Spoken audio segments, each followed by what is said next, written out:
Hey, welcome to another edition of the Wake Up Late with Dougie show. I am your host, Dougie Almeida, coming to you from Simpsonville, South Carolina, where I'm blending in every day.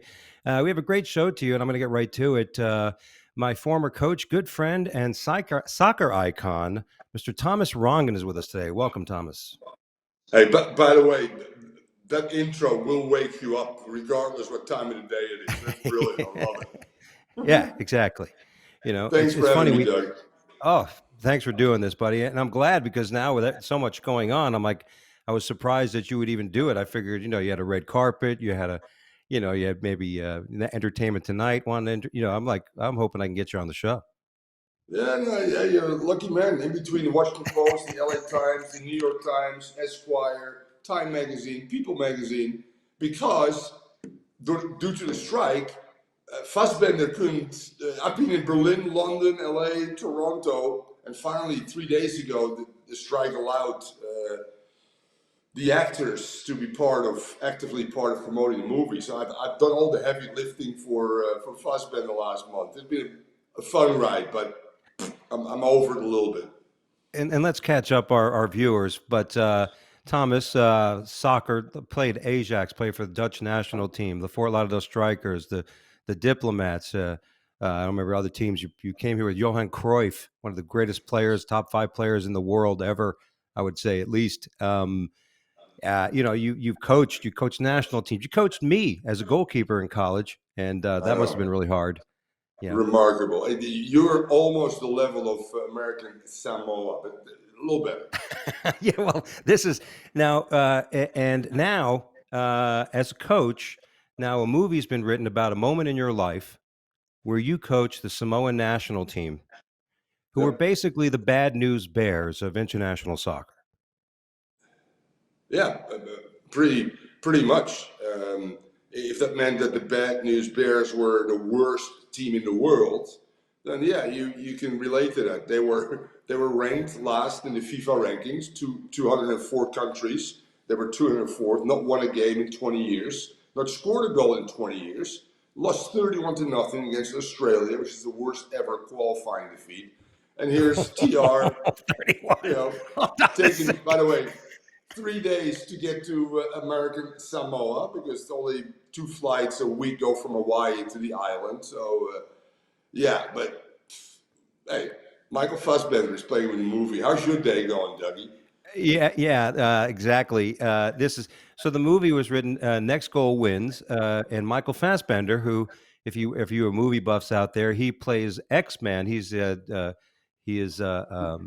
Magneto. Magneto, you're right. Yeah, And he's in Inglorious Bastards, by the way. absolutely. He played Stephen Jobs and was nominated for an Oscar. And here is there. So when they say who is going to play Thomas Rongen, what, who can we get? That'll play Tom and Michael Fassbender. Which, congratulations, because Thank you. if it It, was it me, was it was supposed to be Russell Crowe, by the way. oh yeah. Well, he's too fat, dude. I mean, Because you're a that's slender fella. that's You know. what Taiki Waititi won an Oscar for Jojo Rabbit 2 years ago and did the Thor sequels for Disney. That's what he said. My fat bastard friend Crow can't do it, so Fassbender is playing you. I went, all right, either or, I'll take him. Yeah, yeah. If they had a movie about me, they'd have to bring Dom DeLuise from the dead to play me. That would be the reality moment. So congratulations on that. And is that sinking in? Is this because you and I had spoken about this a year or two ago with everything that was going on, and we didn't. But now, is it sinking in? Is just like, because you played in the Yeah. spotlight. It's not like you're a farm boy, who just came to the big city. Well, not really. I'm from downtown Amsterdam, so if you meet me in a dark alley, Dougie, you're in trouble. So I Yeah. mean, I could have been easily part of that Brazil Argentina crowd, duking it out a little bit. But in saying that, yeah, of course, it's been incredible. I came here in 1979 as a 21-year-old. I thought an adventure. Here I am playing with Johan Cruyff against George Best, Franz Beckenbauer, in the old NASL days, Pele, obviously. Fast forward to now, I'm calling Inter Miami and Messi's game, and Mm. somewhere in between high school, Nova Southeastern, where Dougie, in fact, was, our goalkeeper. I coached there a little bit, MLS. Won a cup with the DC United, and then somewhere in between a documentary in 2014 about American Samoa, and eventually getting that 2-1 win against Tonga, baby. First of all, and here's the thing: as a goalkeeper, being losing 31 to nothing, did the goalkeeper stay in the entire game, like all The 31 goalkeeper goals? made the goalkeeper made like 10 unbelievable saves. It could have been 50, seriously. Yeah. Although when I first spoke to him, he had retired. He told me, I walk the streets and people recognize me. Oh, you give up 31 nothing. And my son, who's 8 years old, thinks I'm a failure. And I coaxed him back, Dougie, to come back. He came Oh, really? back.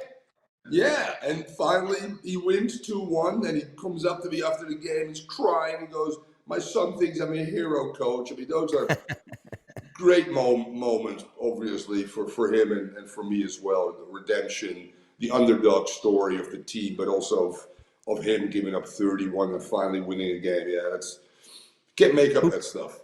Yeah, who comes back from that? I mean, that's that 31 goal as a goalkeeper. I don't know. I would take all the mirrors out of my house.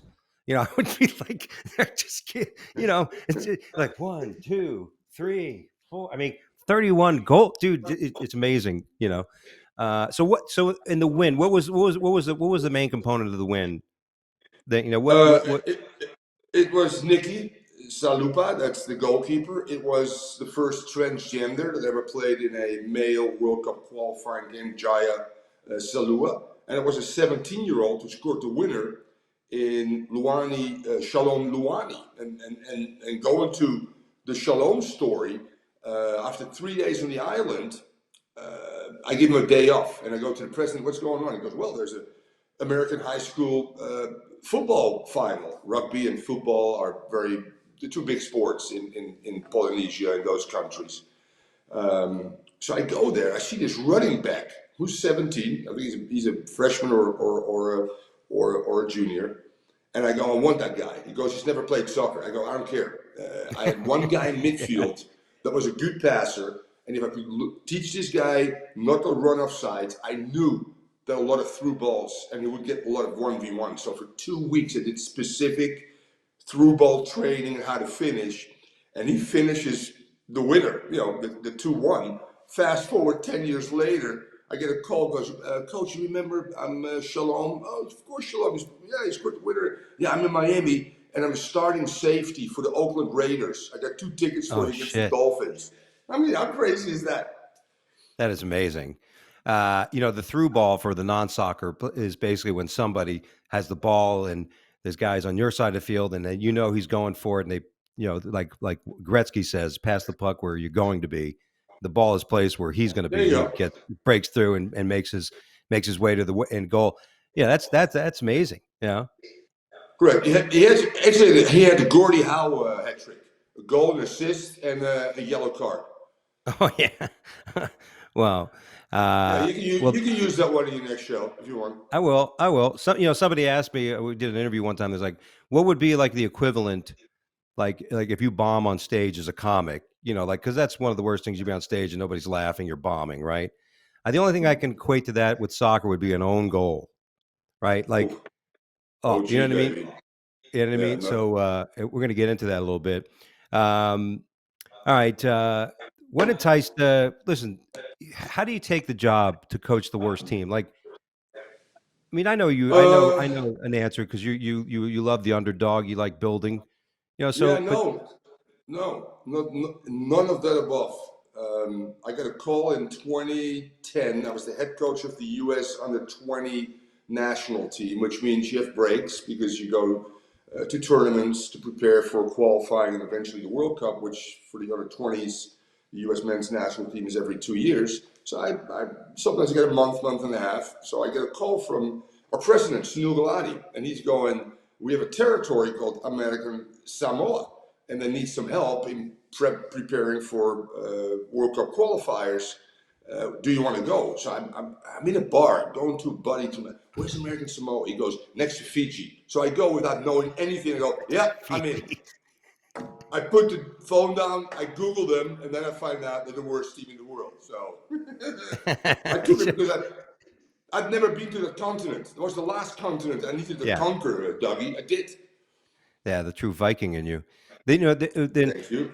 yeah, yeah, absolutely, and you're right. Like the first thing you thought was like drinks with umbrellas in them. Sitting back by the water. You think, "Oh, what a That, good well, gig." that I did that too.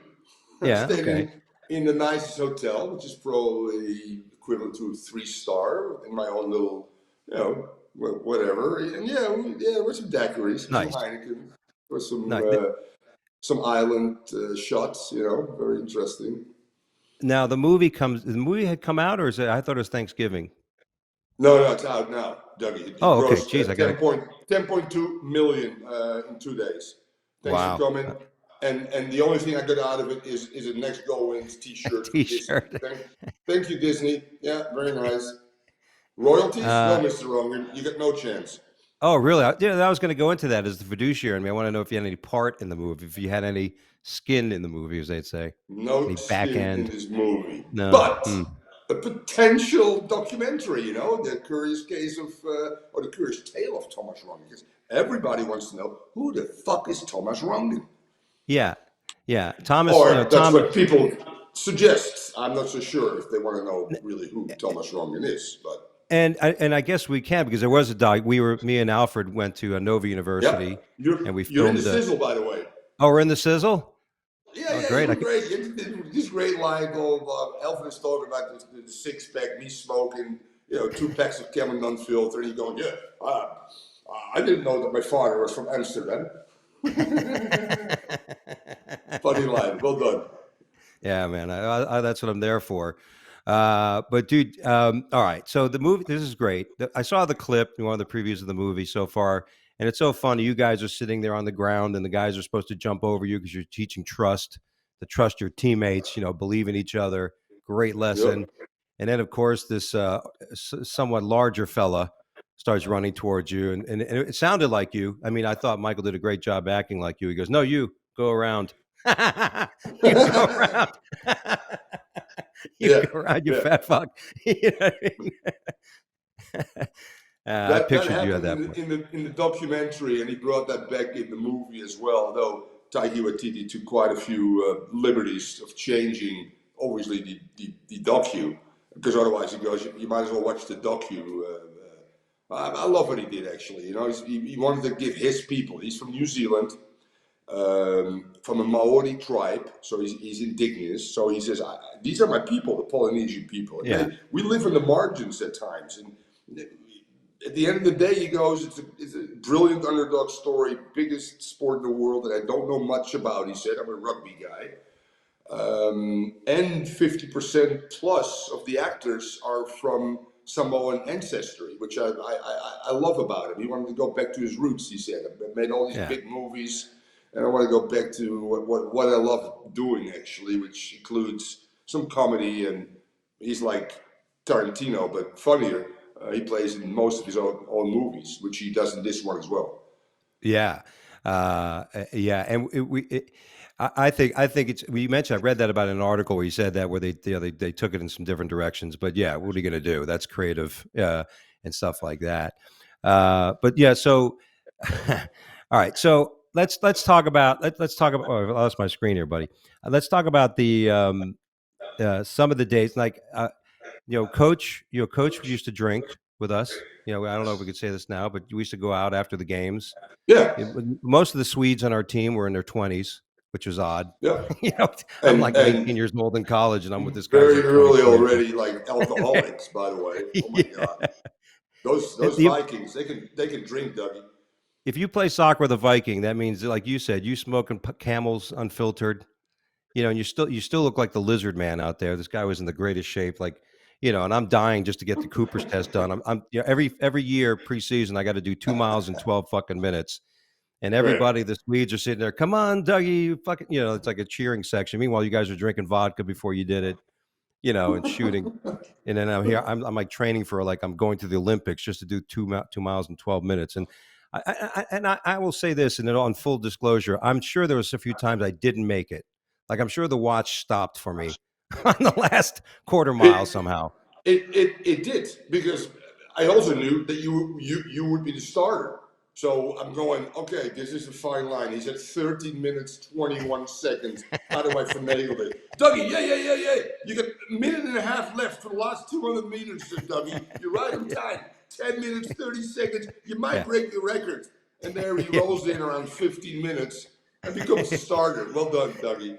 Yeah, he's giving me that pep talk, and I'm laying on the ground. Okay, I'll try. I'll finish this. Uh, I I was a know. goalkeeper. Didn't have to worry about I that. declined to go to a Panthers game to Yeah. be with you on. I, And by the way, a Polish model was going to be my date. oh boy. Not a Russian. Don't go there, Dougie. Polish, No, okay? I didn't. Listen. I could just tell you. I have my friends know I drive a lot, Thomas. So I had a guy who's all with this war and stuff, the Ukrainian war. He says to me, he's like, "You don't put Russian gas in your car, do you?" I'm like, "How the hell am I going to know if I put Russian gas in my car? Does my car That's a make good noises point. like Putin, Putin, Xi Jinping, Xi Jinping?" I thought I'd throw that joke in there. Yeah, that's funny. All right. Here's the thing: honesty and coaching.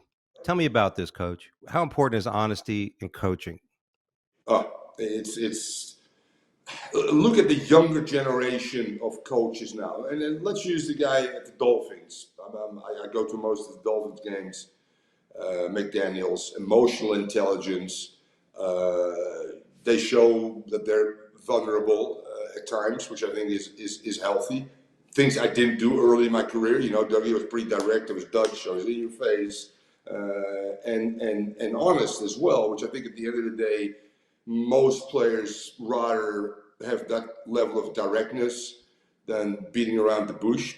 All you guys knew where you stood, and I carried that on into my professional career. If I had to make tough decisions, I would close the door, look somebody in the eye, and say, "Hey, you're not a starter anymore," or I got to trade you. And you know, if I look in the soccer community in the United States, throughout the world, if I talk to former players, they always bring that up. You know, we sincerely didn't always agree maybe with you, but we respected your Right. decisions, as harsh as they were. So yeah, those have become very important components of coaching, how to reach out to players and how to push their right buttons and how to embrace them so they embrace you in a respectful, trustful, meaningful way, you know, and I Yeah. think that's very important. I think in coaching, in order for guys to want to perform up to the level that I wanted to perform, obviously, because at the end it was still about winning games.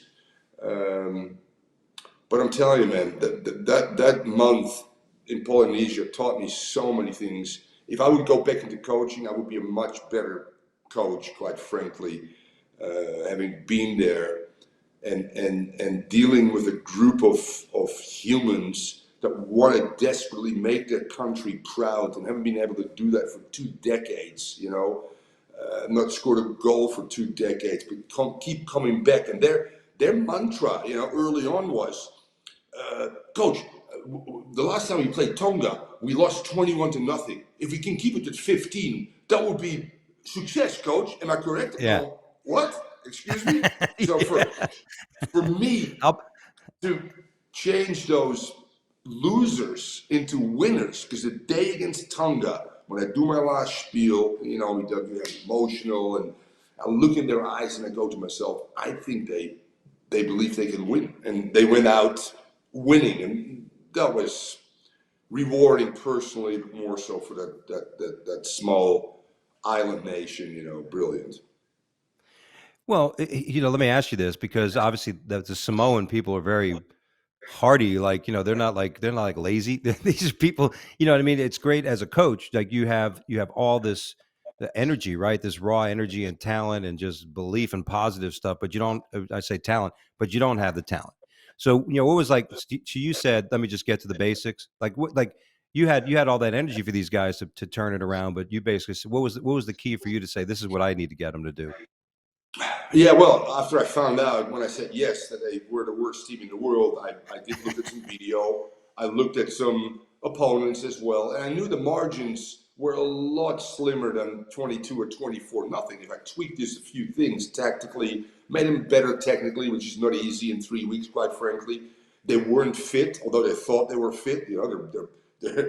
They're guys made for the NFL, Yeah. for the rugby league, but they didn't have 90-minute fitness, and they lost games, or they gave up most of the goals.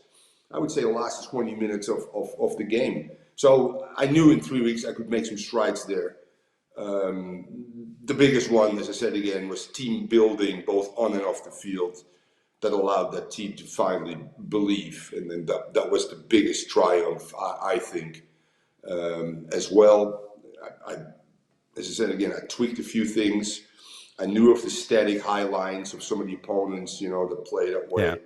And I knew that we would have some success against them. And not only was it the 2-1 win against Tonga, because we're in, 4 teams are in that pre-qualifying for the World Cup, and then the winner goes to the final phase, where you see New Zealand, for instance. That's the big powerhouse in the Oceania Confederation. It normally does go to the World Cups. So we tied to Solomon Islands the next day, which was progress as well. And we're at 0-0 against Samoa. And the qualifiers were held in Samoa, which is a different island than American Samoa, and not a territory of the United States. So that's where the qualifying games. It's 0-0. Winner goes through. We both have 4 points. We hit the post around the 90th minute, and in the transition, Samoa scores the winner, and they win 1-0, and they go to the final phase. And I knew already, I was deep down saying, let's not win this game, because this is like a perfect ending. And Samoa, who was equal to us, goes there, loses against Fiji 15-0, loses against New Zealand 18-0. And I knew our team probably had that same destiny. So Yeah. for us to Sent to the walk away slaughterhouse. there with a win, and in first time in 20 years, more kids. A few months later, I talked to the president and says, Thomas, we have more signups of young kids for soccer, what you've done for this island. Oh, that's If you huge. talk about legacy and stuff like that, we're building Yeah. a field. Thank you so much. And that's very rewarding. Yeah, you were an accelerant to the importance of the game there. That's amazing. Mm-hmm. And you're right. You George Costanza's it, Coach. You got out when you needed to get out. Like sometimes as a comic, we tell comics, look, if you're supposed to do 20 minutes and have 15 minutes, you're crushing. George Costanza it. Walk away. There's no shame in pulling out early when on the high. Yeah, I think. which is Well, hard yeah. in any walk of life, be it an athlete, when I decide to retire. Look at Jordan, tries to come back, and it's hard. Look at LeBron James still hanging on to potentially maybe win the title with the Lakers, but should have retired a few years ago already. And in your business is the same thing. You're right. When you hit a few good lines and the crowd is with you, it's like, ooh, shall I extend this for 10 minutes, or should I just say this is it? Yeah, that's I, hard, tough decision. Yeah, there's nothing worse than being on stage watching a comic continue going on and lingering because he's waiting for a big laugh. He's like, "Oh, I can't end in Right. this one. Oh, I better. Here's one I want to try." I'm like, get off the stage. All right, let me get into some quick questions for you. What is up with Manchester United? My team. I mean, is the coach? Is he? I mean, he's got a lot of work. I mean, Yeah, I mean, let's be real honest. I think Ten Hag, who's Dutch, coached Ajax in those brilliant years, which was only 2 or 3 years ago that we beat Real Madrid. We were 1 goal away to go to the Champions League final in 2019, 2020. And Ten Hag was the coach. Tottenham beat us and went to the finals that year. So I can see why Man United was attracted to a guy that comes from an Ajax culture, good attacking football, which Man United always wanted to do, particularly at home. Had a great first year, let's be real honest. But now, yeah, the wheels are coming off. And then you get the Glazer family from a distance, not liked by the fans. And there's so many underlying things. And it started with him basically saying, okay, I'm going to take on Ronaldo here, and I'm going to show who's the boss. You remember that Ronaldo didn't want to come in with 2 minutes, didn't dress for a game, and he basically said, get out of here. And I don't think he's ever really recovered from that, or initially the players probably applauded him. Okay, fair Right. enough. But now there seems to be every month a problem with a particular player. That hasn't helped, obviously, on the field at all. Last place in their group in the Champions League, middle of the table, which still isn't good enough. But now, what do? You know, do you X him again, which is then the 12th goal since Sir Alex. You know, nobody's been able to get Yeah. back to Sir Alex and the Man I United can, of the Beckhams and the Giggses and stuff like that. So that's a tough one. I would stick with him, quite frankly, at least to the end of the year, and then look at where reevaluate. we're at. Yeah, Bring Sir back. Bring Sir Alex back. That's the only thing we can do. Just bring him back. Get him back out there. Just give him like one of those trolleys, yeah. like a remote. He can run around on the remote. Yeah, I don't know Is that what if is? he's a positive or a negative because he's at every game and he Yeah. still has a lot of influence. And I think he's right Yeah. now, although he was a big Ten Hag proponent, I think he's sawing a little bit, behind Ten Yeah. Hag's back because he thinks a change needs to be made. And it's not nice having to look over your shoulder all the time, but that's Man United. Yeah. What are you going to do? What is the best league in the world?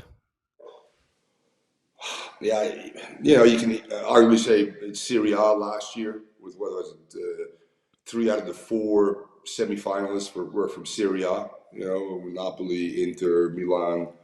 But you got to say it's the EPL. You look, the great measuring stick I think is Champions League, where obviously Yeah. the EPL teams have dominated from Uh, Chelsea to Liverpool to now Manchester City, and they're going to win it for a few more years, I think, with Pep yeah. at the helm. So you got to say the EPL, the way it's televised, the way it's all done, it's just, yeah, it's the biggest in the world. Now you can arguably say that the French league, is a league that's pretty interesting because the French national team does well, but the majority of those guys play abroad, with the exception of maybe Mbappe. So I would say it's the EPL. Then I think, I'll be real honest with you, it's the Bundesliga, then Serie A, then La Liga, who've lost a lot of power when Messi and Ronaldo Yeah. left already, although Real Madrid and Barcelona are still two great institutions. Absolutely. I mentioned I already brought to you about De Gea. He's gone. So I know we can press on time. I'm going to go off the stories. Forget our stories. Not even going to bother getting into that. I'll just read the headlines, and we'll. Your U.S. players slam Sergino Dest for getting 2 yellow cards. This was the other day.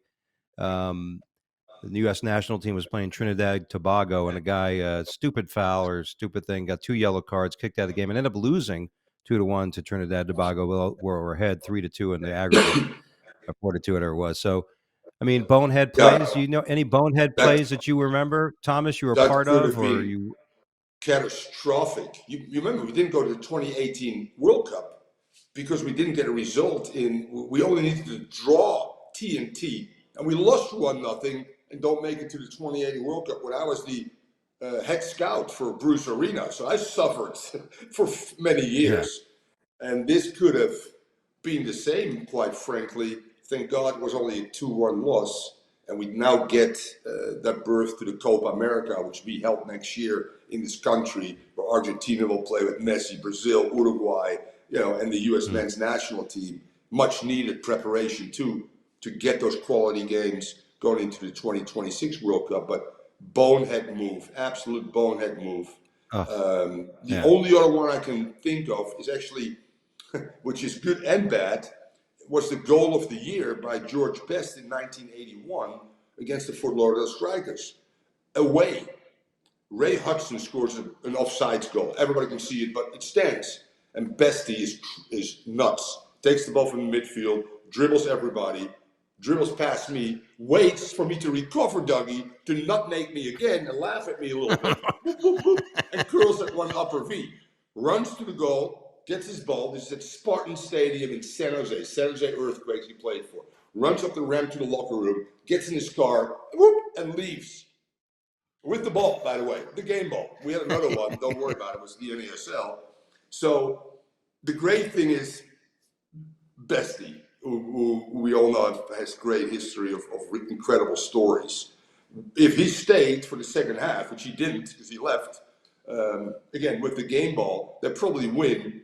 With him not being there, that gave us an opportunity to beat them 2-1 on the road. So Bestie, brilliant goal, but if you stay, you help your team win. So that was a bonehead move at the end, maybe as well. Yeah, he had a couple birds waiting in the apartment for him. Betsy was Oh a my God, ladies' man. He was married and to Miss World. I got some great stories about that as George, well. we're talking about George Best, right? George Best. Yeah, George Best was married Yeah, yeah. twice to And Miss World, by the way. but George Best was basically considered was going to be what I always heard when I was a kid was he was better than Pelé, but because he was such a womanizer, because he was such a coxman, it got in the way of his game.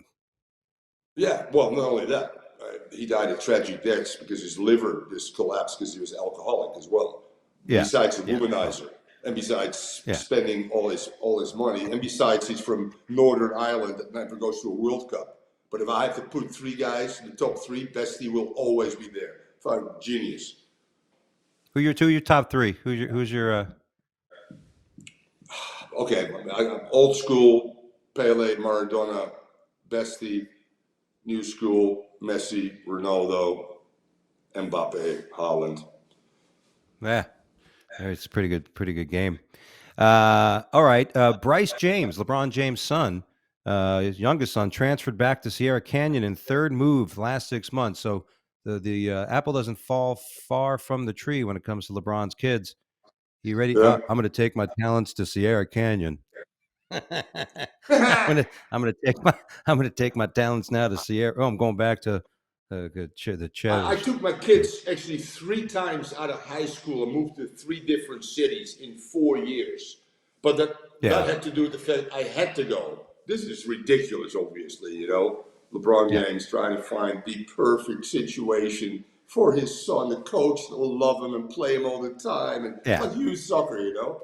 It's just insane. But, you know, he should retire. His son should retire. That's it. And yeah. do that. By the way, What are the yeah, LeBron was at one of the Messi games, and LeBron James was like, he said, Lily, I'm yeah. part of the conversation. And he goes to Messi through the interpreter. He goes, I was big for the Heat. But he goes, you're the man. You are the man. Yeah, yeah, it's not even compared. I Not even listened. close. I was a Miami Heat season ticket holder when he was there. I benefited financially with my StubHub. I sold the shit out of those tickets. But when he complained about cramps in the playoffs one year, I was like, "That's it, Oh my God. cramps. A goat Get doesn't out of get here. cramps, baby." Um, all right, we'll go ahead and move over that story. All right, here's some funny headlines we didn't have, and you tell me which one you think is the funniest. Are you ready, sir? Yes. I need your coaching judgment here on comedy. Our first headline: Iraqi head seeks arms. Iraqi head, 6 arms. Yeah. Yeah, that's Oh, the headline. yeah, Okay, you correct. didn't. All right, little giggle at a coach. Um, our second headline: Police begin campaign to run down jaywalkers. Yeah, that's interesting. Don't move to California, by the way, where Yeah, jaywalking is like an incredible offense. It's a $300 fine, which I yeah, found yeah. out Well, after, sending $600 to some police unit in downtown LA. Yeah, yeah. yeah. The police, Walking's so they're fun. interesting people. They try to protect you, but on the other hand, also kill you at times. Yeah. Our third one: British left waffles on Falkland Islands. Oh my God. These British Left guys and waffles. these Argentinians, they'll leave waffles. The Argentinians go back a year later and they put their mate, what they drink down in the island as well. It's all about, Yeah, what can we conquer? What can we conquer with food nowadays? Well, waffles will I don't. go a long way. As long as we're not talking about blue waffles, that's a whole other story. Or Uh, stroop waffles from the Netherlands. Thomas, do you know what blue waffles are? Blue waffles has something to do with testicles, I'm sure. No, Blue. no, it doesn't. Oh, okay. Hey, No. I'm gonna do the same thing, Coach, that somebody did to me once, and I'm gonna ask you once we finish this podcast because we don't have time to do Yeah. that. I want you to go and Google blue waffles, and then I Okay. want you to text me the first thought that you have for me for introducing you to blue waffles. Okay. All right. I like that. Correct. Yeah, yeah. That's, All I'm right. just gonna. All Are right, you all taking right. me like So to and a weird little city in West Virginia where fathers no, do, no, okay, uh, all right. Okay, no. It is fair just enough. something that says, "Have you ever seen blue waffles?" And then you go, "No, I haven't." Then you go online, you can never forget it. All right, Well, our fourth. In the Netherlands, actually, we have, and I'll tell you the Dutch. My mom used to say when I like around 18, heb jij blauwe, which is blue, wafels? Yeah, Oh no. Well, blauwe wafels is blue waffles, but in Holland meant something else. It had to do blauwe with like waffles. he thought somebody needed to drain me. I didn't really get it. Well, you're going to be very disappointed on what this blue waffles is then.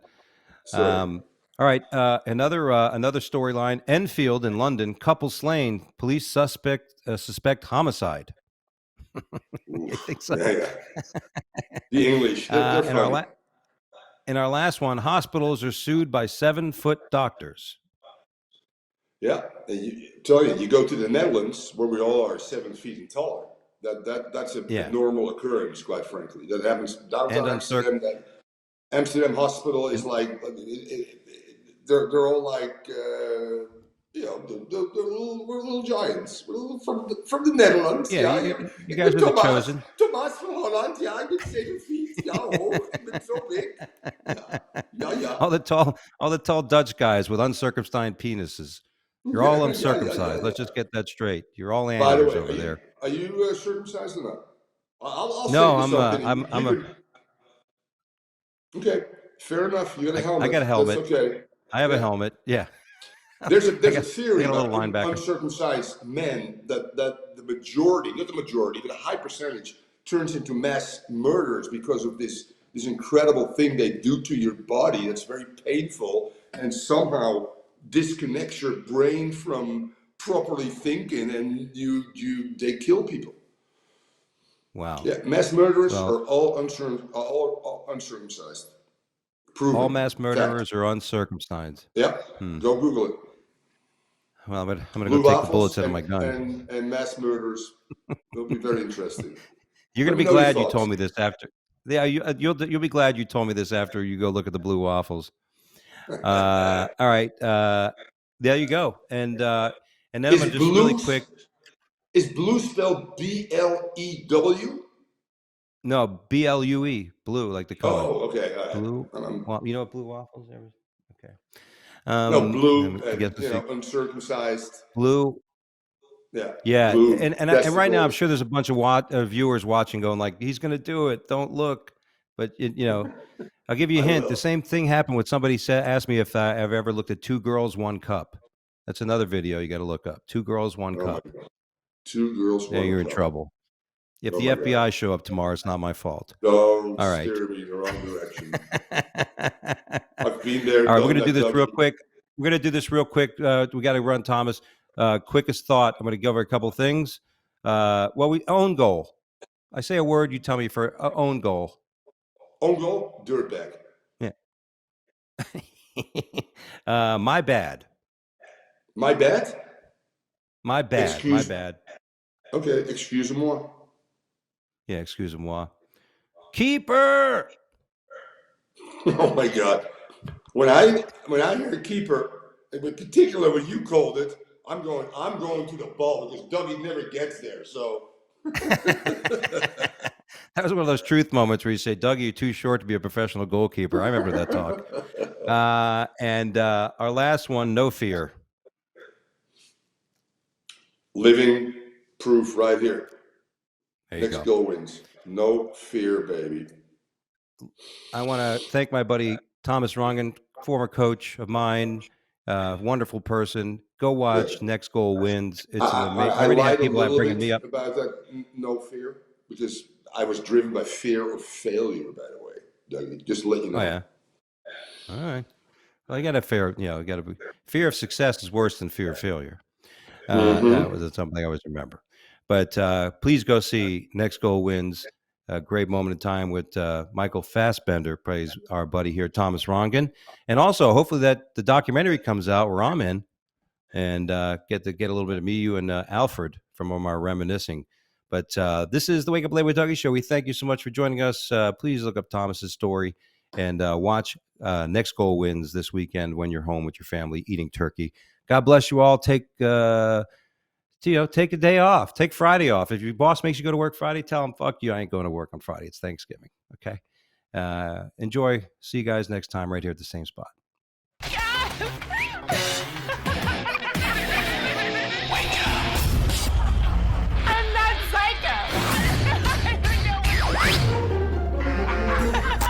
Wake up.